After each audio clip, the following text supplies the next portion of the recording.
Hola, mi nombre es Nicolás Cordeiro, soy docente del Departamento de Bacteriología y Virología del Instituto de Higiene, Facultad de Medicina. En la siguiente presentación vamos a hablar sobre elementos genéticos móviles y los problemas que puede conllevar el ensamblaje de estos elementos empleando plataformas de secuenciación de lectura corta. El término elementos genéticos móviles denota justamente un conjunto de elementos que promueven el movimiento de ADN tanto a nivel intracelular como entre distintas células. Los elementos genéticos móviles juegan un papel preponderante en la transferencia horizontal de genes. La transferencia horizontal de genes conlleva a su vez profundas implicancias evolutivas. En primer lugar, permite la recombinación homóloga entre cepas o especies cercanamente relacionadas. En segundo lugar, facilita la integración de nueva información genética, permitiendo una rápida adaptación a nuevos ambientes o condiciones ambientales desfavorables. En tercer lugar, participaría en el establecimiento de procesos de cooperación microbiana. En conjunto, estos elementos genéticos móviles juegan un papel importante en el intercambio horizontal de genes y de esa manera facilitan la adquisición y diseminación de genes de resistencia a antibióticos. Hasta la fecha, se llevan descrito un sinnúmero de elementos genéticos móviles, al punto tal de no ser posible cubrir a todos en una única presentación. En tal sentido, hoy haremos mención a aquellas que por su frecuencia parecen ser las más relevantes. Las características de los elementos genéticos móviles a menudo se superponen, se entreveran y frecuentemente puede existir invasión entre distintos tipos de elementos genéticos móviles. Por otra parte, los distintos elementos genéticos móviles necesitan regular su propia movilidad para evitar una excesiva tasa de mutagénesis que resultaría deleteria para la célula que los porta.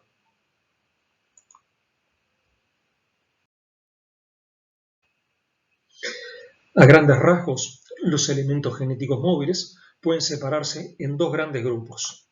Por un lado, aquellos que son transmisibles de una célula a otra, los elementos genéticos móviles intercelulares, y por otra parte, aquellos que no pueden transferirse por sí mismos, pero pueden ser transferidos luego de haberse integrado a miembros del primer grupo, denominados estos últimos elementos genéticos móviles intracelulares. Dentro del primer grupo se encuentran plásmidos, bacteriófagos y elementos conjugativos integrativos.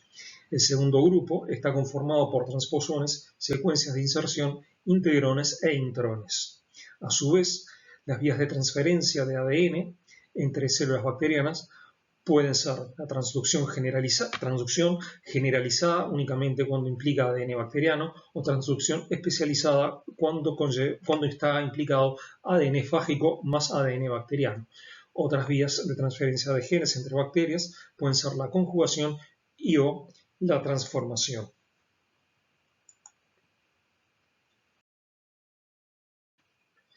Comencemos hablando de las secuencias de inserción. Estos son elementos móviles compactos, generalmente flanqueados por invertidos repetidos que presentan uno o dos genes que codifican para las transposasas. Las transposasas pueden agruparse basado o en función del motivo aminacídico del sitio blanco, designada así por los aminoácidos clave presentes en dicho sitio. Así, por ejemplo, tenemos las de tipo aspartato, aspartato, glutamato, aspartato, glutamato, aspartato, aspartato e histidina, o mejor dicho, dos histidinas separadas por un residuo hidrofóbico. A su vez, las transposasas pueden agruparse según el modo de transposición, es decir, si estas son de tipo conservativo, de tipo corta y pegue o de tipo replicativo. La transposición, a todo esto, implica la unión de invertidos repetidos con la transposasa y como resultado de la reparación de cortes escalonados producidos en el ADN durante este proceso, muchas secuencias de inserción generan repetidos directos cortos que flanquean a esta secuencia de inserción, denominados justamente repetidos directos. Por otra parte, si bien las secuencias de inserción tradicionalmente no están asociadas con genes pasajeros, estas son capaces de movilizar genes como parte de lo que se conoce como un transposón compuesto. Es decir, un tramo de ADN, una región de ADN, rodeada por dos copias, ya sea de la misma secuencia de inserción o de secuencias de inserción cercanamente emparentadas, capaces de moverse como una sola unidad.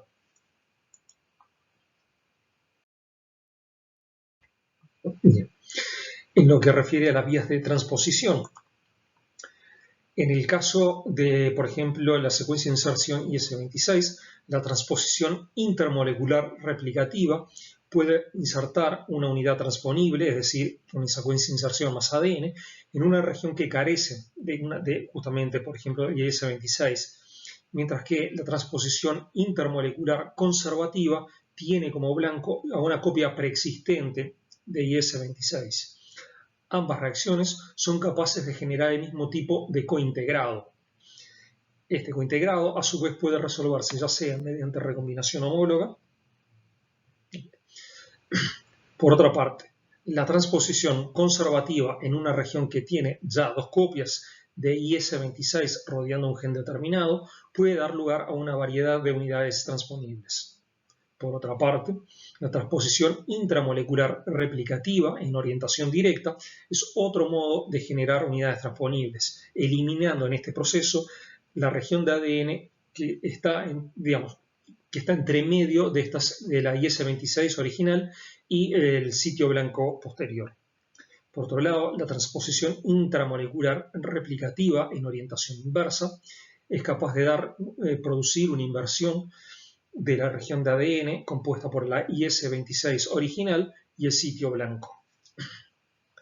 Por otro lado, tenemos lo que se conocen como elementos ISCR, son otro tipo de secuencia de inserción, que son capaces de reclutar secuencias adyacentes mediante un mecanismo de círculo rodante. En este caso, la transposasa de esta secuencia de inserción pertenece al grupo de las histidinas con una única tirosina catalítica entre ambas, en el medio de estas histidinas. La ISCR1 parece haber sido responsable de capturar y mover a varios genes de resistencia a antibióticos. Como veremos más adelante, estos genes pueden ser encontrados adyacentes a lo que se conoce como el extremo ORI de las ISCR1 en integrones complejos de clase 1. Por otra parte, tenemos otro tipo de secuencia de inserción con otro mecanismo de transposición distinto, como es la ISCP1. ¿no? En este caso tenemos una transposasa perteneciente al primer grupo, es decir, aspartato glutamato, y es capaz de utilizar el invertido repetido izquierdo en combinación con una secuencia que va más allá del invertido repetido derecho para trasladarse a una región adyacente, generando repetidos directos de 5 a 6 pares de bases que pueden flanquear a la unidad transponible. Una particularidad de estas secuencias de inserción es que pueden capturar regiones de distinto tamaño durante eventos distintos de transposición y por lo tanto son capaces de mover simultáneamente fragmentos adyacentes de ADN con distintos orígenes.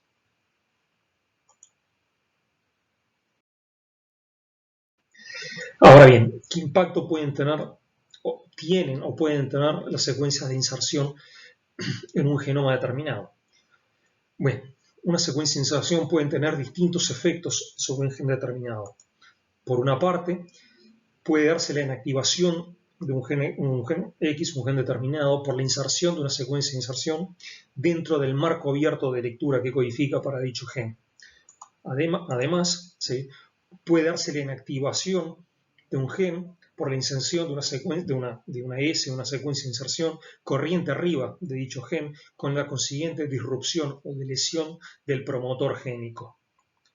Por otra parte, la transposición de una secuencia de inserción en una región no codificante puede conllevar una expresión alterada de genes adyacentes.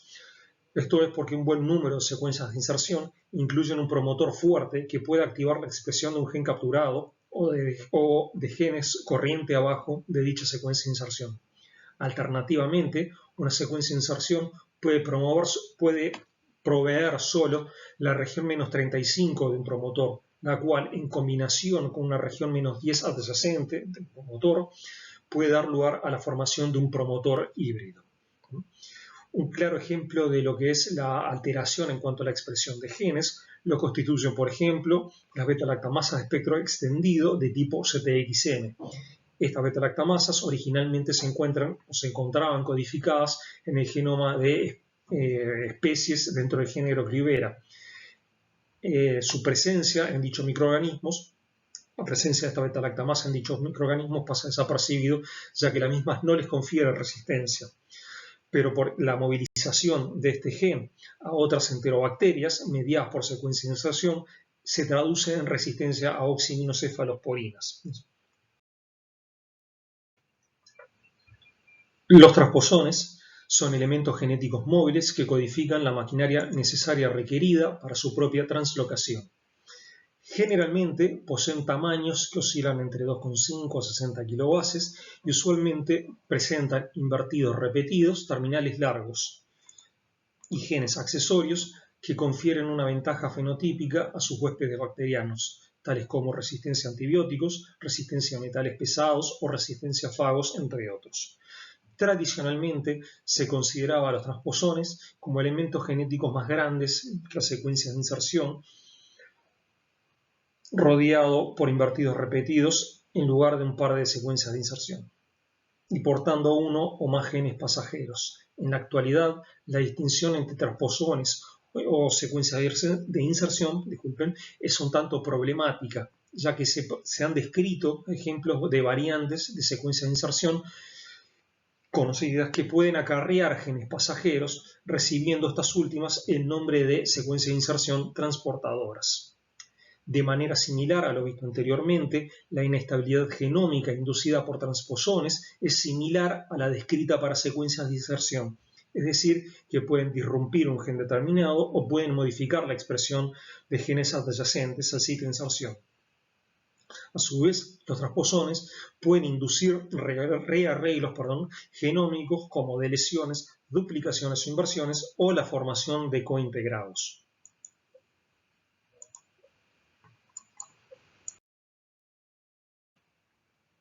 Vamos a ver a continuación un par de ejemplos relacionados a lo que es la arquitectura tipo de los transposones. Estos pueden agruparse en familias en función de la identidad nucleotídica y homología aminoácidica de las proteínas de la proteína transposasa y resolvasa, así como también en base a características físicas similares. Vamos a tomar como ejemplo lo que es la familia del transposón TN3, uno de los primeros transposones en ser identificados en bacterias gram negativas. En estos elementos genéticos móviles, los genes que codifican para la transposasa y para la resolvasa se transcriben en direcciones opuestas, y a su vez el sitio de resolución o sitio res, compuesto por 2 o 3 subsitios, yace entre medio de ambos genes. Estos transposones pueden a su vez incluir genes pasajeros. Los miembros de esta familia presentan inmunidad de transposición, es decir, que la inserción de un segundo elemento en una misma región o incluso en una misma molécula de ADN está inhibida.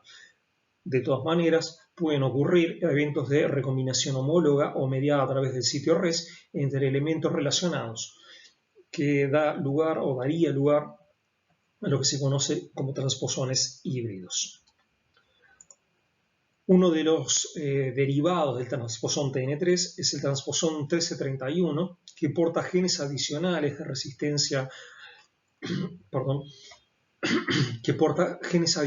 resistencia, en una región derivada de un integrón de clase 1, existiendo también elementos híbridos similares al transposón 1331 que presentan asociación con otros genes de resistencia, tales como por ejemplo el gen BLA-KPC. El representante más notorio de la familia TN3 dentro de gérmenes gram positivos es el transposón 1546. Este elemento genético móvil confiere resistencia a la vancomicina a través de lo que se conoce como clúster VAN-A, cuya expresión está regulada por los genes VAN-RS. Variantes de este transposón han adquirido genes de resistencia adicional, como por ejemplo FOSB3, que confiere resistencia a la fosfomicina. Desde un punto de vista epidemiológico, el transposón TN 1546 ha sido responsable por la diseminación de la resistencia a la vancomicina entre poblaciones de enterococos, facilitado a su vez en gran medida por la asociación de este transposón a plásmidos de tipo conjugativo. Por otra parte, el transposón 44CO1, también perteneciente a la familia TN3, aunque no sería enteramente correcto decir que deriva de transposones de tipo TN3, ya que la transposasa de ambos elementos genéticos móviles, es decir, el 44CO1 y los transposones del tipo TN3, presentan una muy baja similitud, de solo 39%, tanto a nivel nucleotídico como aminoácidico.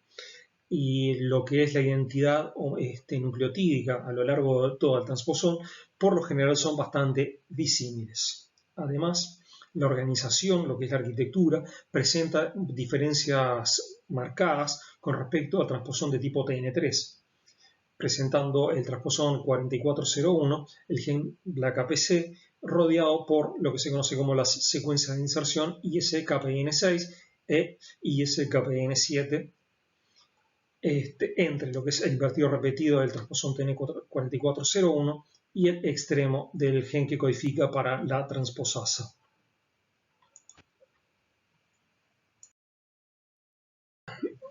Vamos a ver ahora una subfamilia del transposón TN3.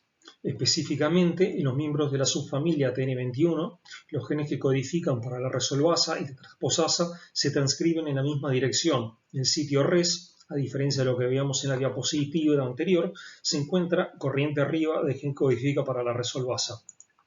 Los invertidos repetidos de los elementos de esta subfamilia sirven a su vez como sitio blanco para un par de secuencias de inserción emparentadas, específicamente IS4321 e IS5075.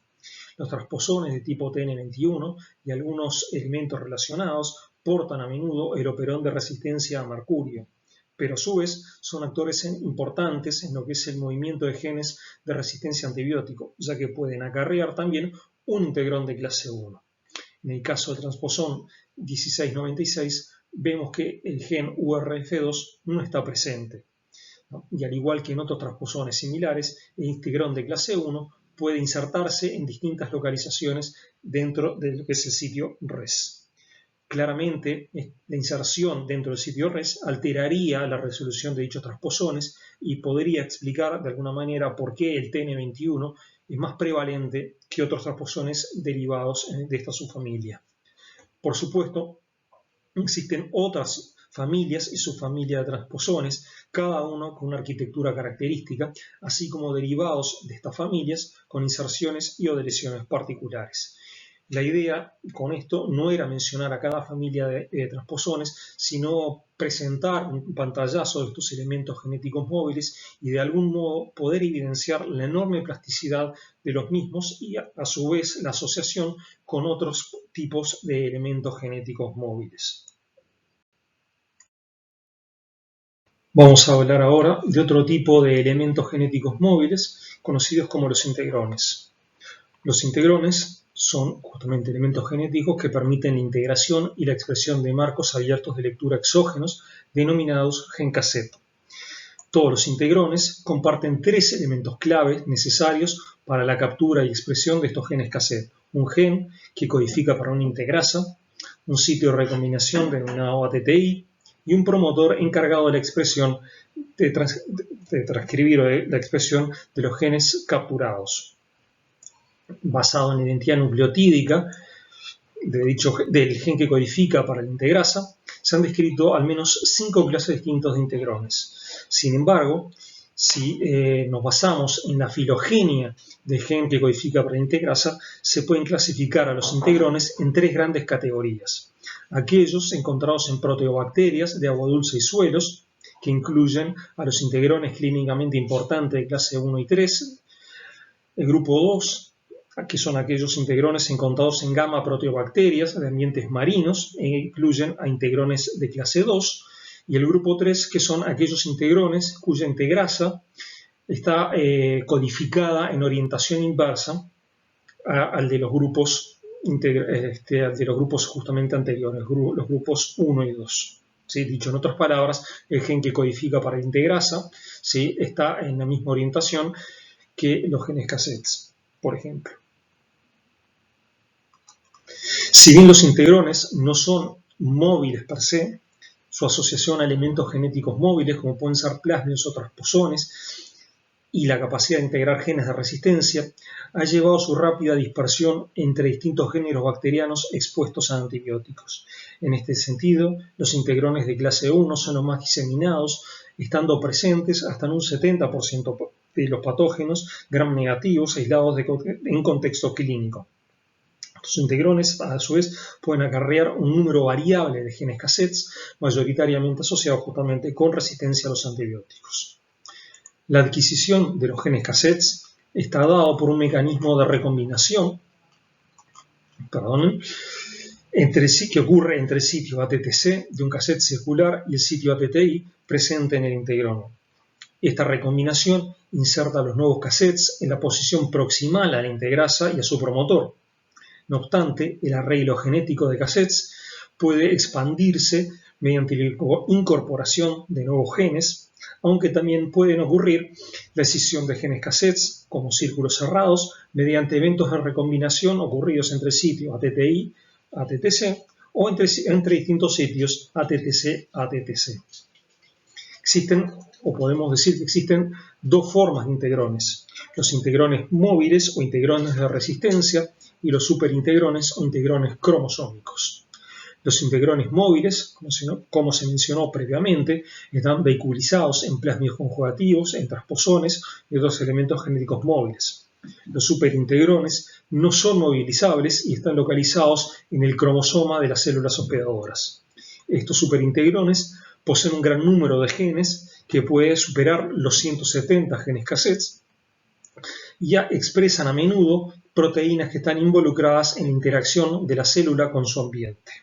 En virtud de la gran cantidad de genes cassettes que acarrean, los superintegrones pueden llegar a representar hasta el 3% del genoma de su hospedador.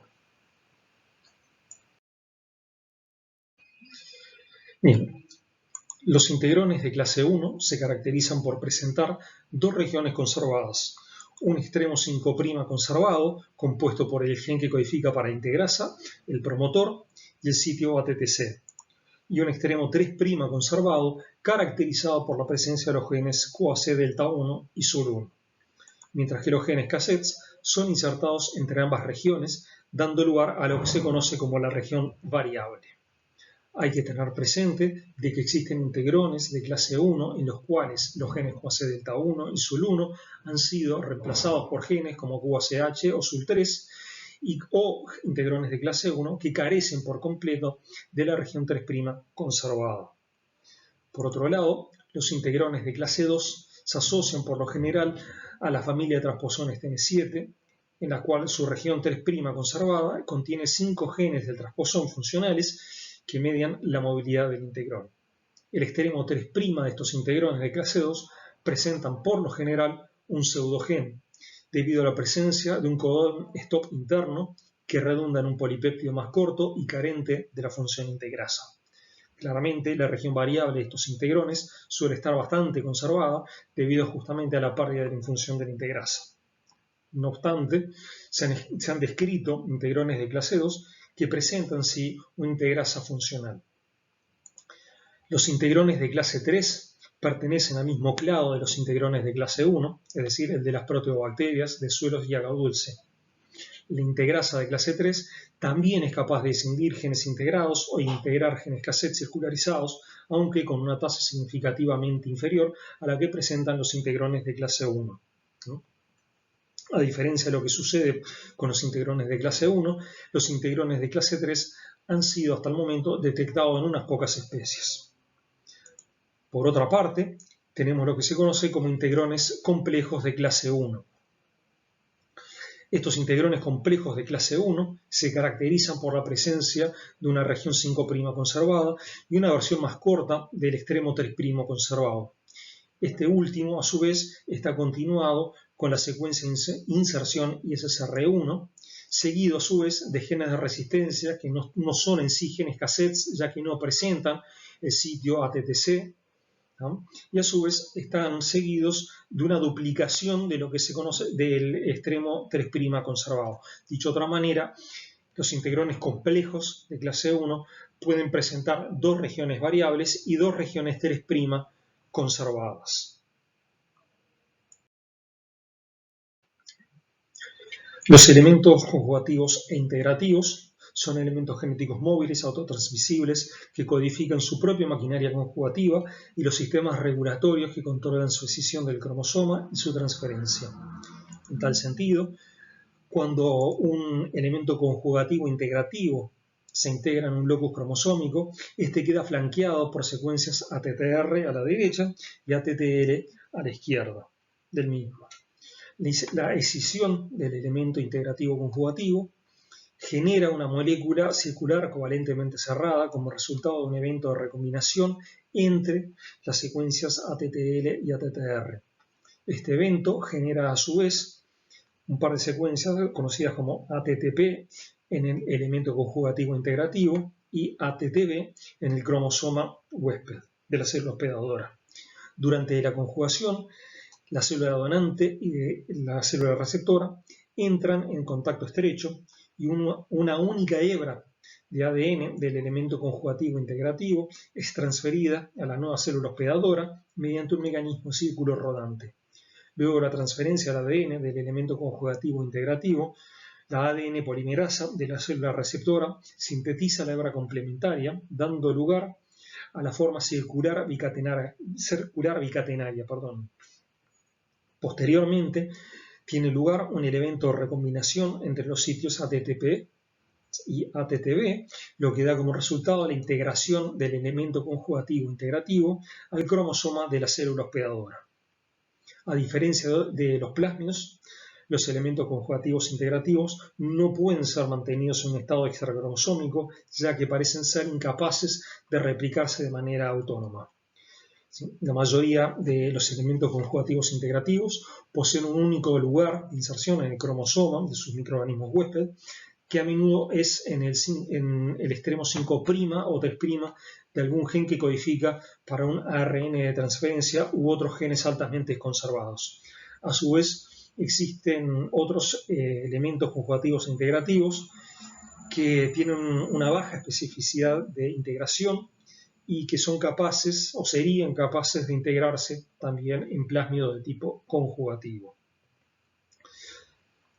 Se ha visto mediante análisis in silico de genomas bacterianos completos que este tipo de elementos genéticos móviles están presentes en una gran variedad de subdivisiones bacterianas.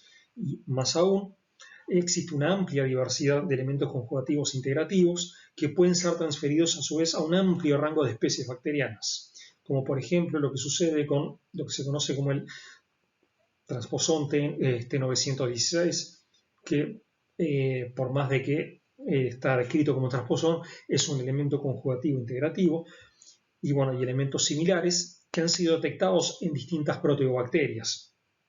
Por otro lado, existe otro tipo de elemento conjugativo integrativo que puede transferirse entre distintas especies de gamma y proteobacterias, ¿sí? Aunque hay que tener presente que de los factores, ¿sí?, que pueden determinar lo que es el rango de hospedadores de la mayoría de los elementos conjugativos integrativos, todavía no han sido completamente dilucidados. Bien. Los elementos conjugativos e integrativos presentan una estructura modular en donde genes y secuencias que están involucrados en una misma función se agrupan juntos. Es posible así definir 4 módulos. El módulo int o xis, que corresponde a justamente la integración y escisión. El módulo mod, que corresponde a la movilización de ADN. El módulo MPF, que es el encargado del apareamiento entre la célula donante y la célula receptora. Y el módulo reg, que está encargado de la regulación de todos estos eventos. A su vez, los elementos conjugativos integrativos pueden presentar lo que se conocen como hotspots o sitios calientes para la inserción de ADN. En tal sentido, se han identificado elementos conjugativos e integrativos que son capaces de conferir un amplio rango de propiedades fenotípicas a sus células hospedadores, que incluyen, por ejemplo, resistencia a antibióticos y a metales pesados, la capacidad de degradar compuestos aromáticos, la habilidad de colonizar hospedadores eucariotas y, por ejemplo, la formación de biofilms, entre otras funciones. La palabra plásmido fue acuñada en la década del 50 como un término genérico para describir cualquier determinante hereditario extracromosómico y denota justamente la naturaleza de estos elementos genéticos móviles, es decir, moléculas de ADN que se replican y se transmiten independientemente del cromosoma y que además existen de manera estable con este. Desde un punto de vista evolutivo, podríamos considerar a los plásmidos como elementos genéticos egoístas o incluso parásitos, ya que no comparten necesariamente los intereses evolutivos del cromosoma. En tal sentido, los plásmidos poseen genes que aseguran su persistencia y su transmisión, los cuales a menudo resultan desventajosos para el hospedador, siendo un ejemplo de esto los sistemas toxina-antitoxina. Sin embargo, los plásmidos juegan un papel importante en la evolución bacteriana al transferir características que redundan en un beneficio para la célula que los porta. Así, muchos de los genes portados en plásmidos también permiten metabolizar compuestos tóxicos para las bacterias, como por ejemplo antibióticos. Además, los plásmidos a menudo acarrean genes que permiten la interacción de las bacterias con eucariotas multicelulares, como por ejemplo lo que son plásmidos de virulencia en especies patógenas o plásmidos que permiten, por ejemplo, la fijación de nitrógenos en el caso de los resóvidos. Los plásmidos presentan una amplia diversidad, ya que pueden diferir lo que es su tamaño, el número de copias por célula, el contenido de citosina guanina, el mecanismo de replicación de los mismos, el modo de transmisión, la topología del ADN, es decir, lineales o circulares, el contenido de genes, el rango de hospedadores, entre otras características. Esta variedad refleja de alguna manera la diversidad extrema de sus hospedadores que abarca todos los dominios de la vida. Independientemente de esta diversidad, los plásmidos pueden clasificarse a grandes rasgos en dos grandes grupos. Por un lado, los plásmidos de bajo número de copias y plásmidos de alto número de copias. Los primeros son típicamente grandes, de decenas a centenas de kilobases, y con frecuencia son conjugativos. Los plásmidos de alto número de copia, por otro lado, son por lo general pequeños y carecen de un sistema conjugativo, aunque pueden ser movilizados mediante otras vías. No obstante lo anterior, los plásmidos pueden clasificarse más extensamente en función de las proteínas de replicación y movilidad, en base a la similitud de su contenido genético, en base a la homología nucleotídica, entre otros modos. En función de los genes encargados para la propagación presentes en un plásmido, podemos clasificar a los plásmidos en conjugativos, movilizables y no movilizables. Los plásmidos conjugativos poseen los 4 componentes del aparato conjugativo, es decir, un origen de transferencia, una relajasa, un sistema de acoplamiento de tipo 4 y un sistema de secreción de tipo 4. En función del número de genes requeridos para la maquinaria conjugativa y la maquinaria de estabilización, estos plásmidos suelen presentar un tamaño superior a los 34 kilobases. Por otra parte, si un plásmido emplea para su transferencia el sistema de acoplamiento de otro elemento genético presente en la misma célula bacteriana, recibe el nombre de plásmido movilizable. Estos plásmidos poseen únicamente los componentes de acoplamiento, un origen de transferencia, una relajasa y una o más proteínas auxiliares. Por otro lado, aquellos plásmidos que no presentan ninguna de las características anteriormente mencionadas reciben el nombre de plásmidos no movilizables. Los distintos plásmidos pueden ser transferidos entre distintas células a través de variadas maneras. El principal mecanismo de movilidad plasmídica es sin duda la conjugación. Esta requiere de contacto célula-célula a través de la formación de un pilus y puede ocurrir entre microorganismos filogenéticamente distintos. Es innegable el papel que este mecanismo de transferencia plasmídica ha jugado en la diseminación de la resistencia a los antibióticos. Por otra parte, la movilización conjugativa permite a plásmidos movilizables ser transferidos por el aparato de plásmidos conjugativos, valga la redundancia, presentes en una misma célula bacteriana. Asimismo, la transducción plasmídica tiene lugar cuando un fago encapsula ADN plasmídico en partículas virales e infecta a otra célula bacteriana. Una vez el citoplasma, el ADN plasmídico puede escindirse y recircularizarse nuevamente. Los fagos son una vía de transferencia de genes muy abundante y estudios recientes sugieren que estos juegan un papel muy importante en la transferencia de estos genes entre bacterias cercanamente emparentadas. Por otra parte, la transformación plasmídica es la adquisición de ADN plasmídico libre a través de las bacterias. Este mecanismo ocurre con muy baja frecuencia en la naturaleza debido a la escasa circulación de plásmidos libres en el ambiente y debido a la fisiología de la célula hospedadora. En otras palabras, el ADN plasmídico libre debería resistir la acción de nucleasas presentes en el entorno, ser captado por células naturalmente competentes y además evitar la degradación por los sistemas de restricción o modificación presentes en dichas células bacterianas. Asimismo, se ha mostrado la existencia de otros mecanismos no canónicos capaces de movilizar plásmidos. Algunos plásmidos pueden emplear vesículas especializadas para la diseminación en un proceso que se conoce como vesiducción, el cual se especula tiene lugar con alta frecuencia en biofilms. También se ha sugerido la transmisión de plásmidos a través de conexiones intracelulares mediadas por nanotubos. Por otra parte, los plásmidos no movilizables podrían ser transferidos a través de un proceso llamado conducción plasmídica, que puede ocurrir por la formación de un cointegrado por recombinación entre un plásmido conjugativo o un plásmido movilizable y un plásmido no movilizable, en el cual el plásmido cointegrado es luego transferido a un nuevo hospedador, en donde se daría la resolución del cointegrado, liberando, por un lado, al plásmido movilizable conjugativo y, por otra parte, al plásmido no conjugativo o no movilizable. Otra manera de poder tipificar los plásmidos es según el grupo de incompatibilidad al cual pertenece.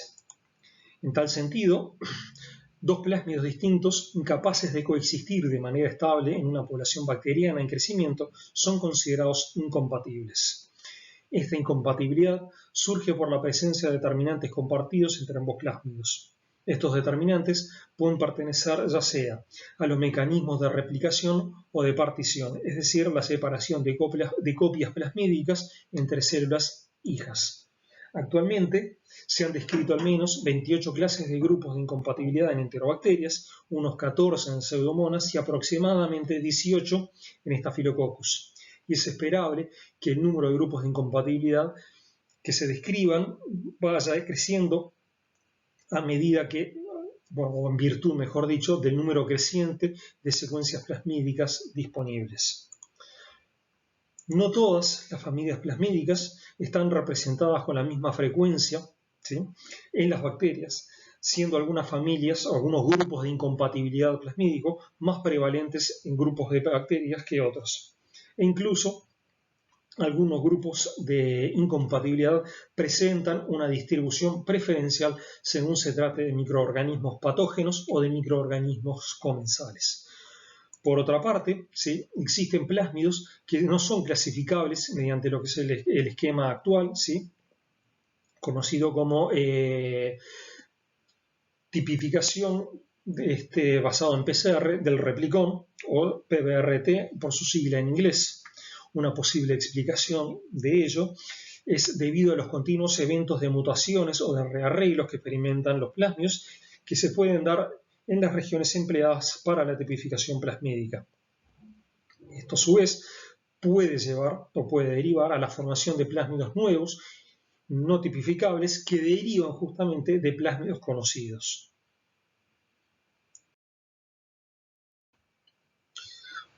Una característica común a todas las plataformas de secuenciación de lectura corta es la secuenciación masiva de moléculas de ADN de pequeño tamaño, clonalmente amplificadas y secuenciadas en paralelo.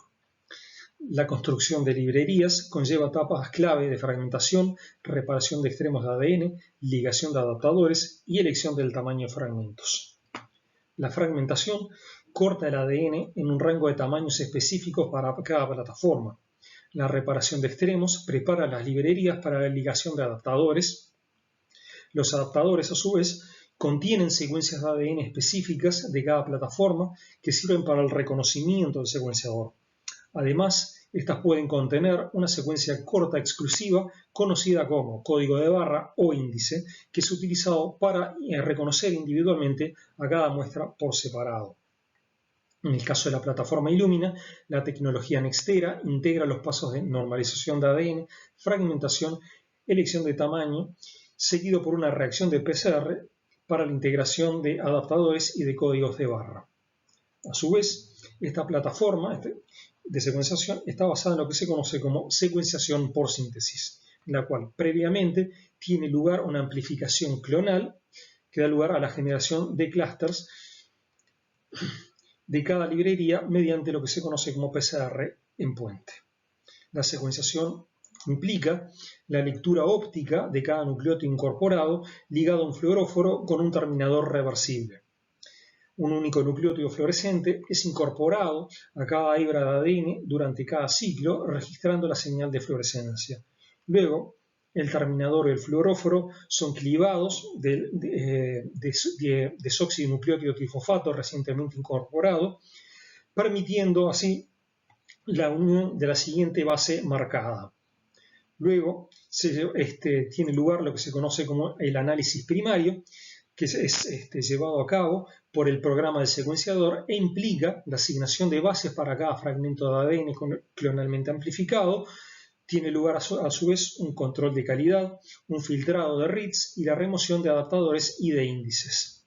Esta información es registrada junto a los valores de calidad y es almacenada en un archivo en formato FASTQ.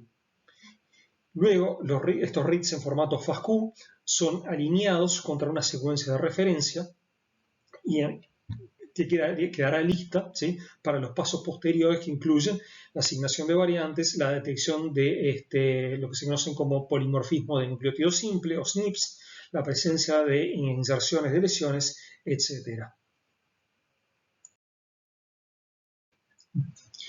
Durante un ensamblaje genómico de nuevo, los reads son comparados entre sí para construir un gráfico de ensamblaje, tales como un gráfico de cuerdas, o un gráfico de Bruin. Este gráfico luego es simplificado y leído a lo largo para reconstruir secuencias de mayor longitud, idealmente ensamblando cromosomas o plásmidos enteros en cóntigs individuales. El gráfico de ensamblaje tiene algunas limitaciones de orden técnico y de orden biológico. A bajas coberturas, los cóntigs pueden finalizar abruptamente debido a huecos justamente en la cobertura o a la presencia de errores. Pero aún con elevada cobertura, la presencia de secuencias repetidas que tienen un mayor largo que el largo de los reads generan ramificaciones en el gráfico de ensamblado, finalizando así los cóntigs. Idealmente, un gráfico contendrá un único camino para cada secuencia subyacente, tal como el que se muestra en el ejemplo de arriba. Pero la presencia de secuencias repetidas en cromosomas o en plásmidos, o la presencia de secuencias compartidas entre distintas moléculas de ADN presentes en una misma célula, hace imposible la obtención de gráficos similares. En el ejemplo que les presento abajo, tenemos una secuencia que presenta 3 elementos únicos designadas A, B y C, y a su vez 3 copias de un elemento repetitivo designado como R. El gráfico correspondiente va a presentar 4 cóntigs con márgenes que los conectan, pero con un orden ambiguo de conexión. A mayor número de secuencias repetidas o compartidas entre distintas moléculas de ADN en un genoma determinado, pueden derivar a su vez en un gráfico similar al que se muestra, ¿sí?, en el margen inferior derecho. A continuación vamos a ver un par de ejemplos de elementos genéticos móviles obtenidos de la vida real, ¿sí?, y vamos a ver las dificultades que podríamos llegar a enfrentar a la hora de intentar realizar el ensamblado, ¿sí?, de los mismos en caso de haber sido secuenciados mediante plataformas de secuenciación de reads corto. El primer ejemplo corresponde a un plásmido conjugativo perteneciente al grupo de incompatibilidad de tipo INC-C subtipo 2. Este plásmido fue obtenido recientemente a partir de una enterobacteria de origen clínico y tiene un tamaño aproximado de unos 170.000 pares de bases. Este plásmido presenta 5 copias de la secuencia de inserción IS26, lo cual, en ausencia de otros elementos repetitivos, hubiese redundado en la obtención de al menos 5 contigs distintos. Por otra parte, este plásmido presenta también 3 copias de la secuencia de inserción IS4321. Asimismo, en este plásmido encontramos un integrón complejo de clase 1 que presentaba 2 copias de la secuencia de inserción ISCR1 y además 3 copias del gen SUL1. Teniendo en cuenta los elementos genéticos recién mencionados, en caso de haber secuenciado este plásmido mediante una plataforma de lectura corta, a la hora de ensamblar la secuencia del mismo, nos hubiésemos enfrentado a al menos 13 contigs de longitud variable, ¿no? Y justamente esta presencia de secuencias repetidas hubiese dificultado seriamente el armado de este plásmido. Por otra parte, este plásmido presentó otras secuencias de inserción no repetidas, así como también transposones truncos por la inserción de otros elementos genéticos móviles que hubiesen dificultado aún más llevar a cabo la tarea de ensamblado de la secuencia de este plásmido. Por otra parte, tenemos aquí el transposón TN5717, encontrado recientemente en un aislamiento clínico de Pseudomonas aeruginosa. En primer lugar, podemos ver que el mismo tiene inserto un integrón complejo de clase 1 que presenta 2 copias de la secuencia de inserción ISCR1 y 2 copias del tándem QACD delta 1 SUL1. Corriente abajo de este integrón tenemos inserto un transposón perteneciente a la familia del TN3. Además, podemos encontrar corriente arriba y corriente abajo del mismo diversas secuencias de inserción. Este transposón presentaba a su vez otra secuencia de inserción, específicamente ISPA40, truncada en 3 lugares distintos, posiblemente a raíz de 3 eventos distintos de inserción de otros elementos genéticos móviles. Además de remarcar la enorme plasticidad que presentan los genomes bacterianos, este tipo de estructuras nos hace comprender las dificultades que podemos enfrentar a la hora de tener que ensamblar un genoma, un plásmido o una secuencia determinada de ADN, con plataformas de lectura corta.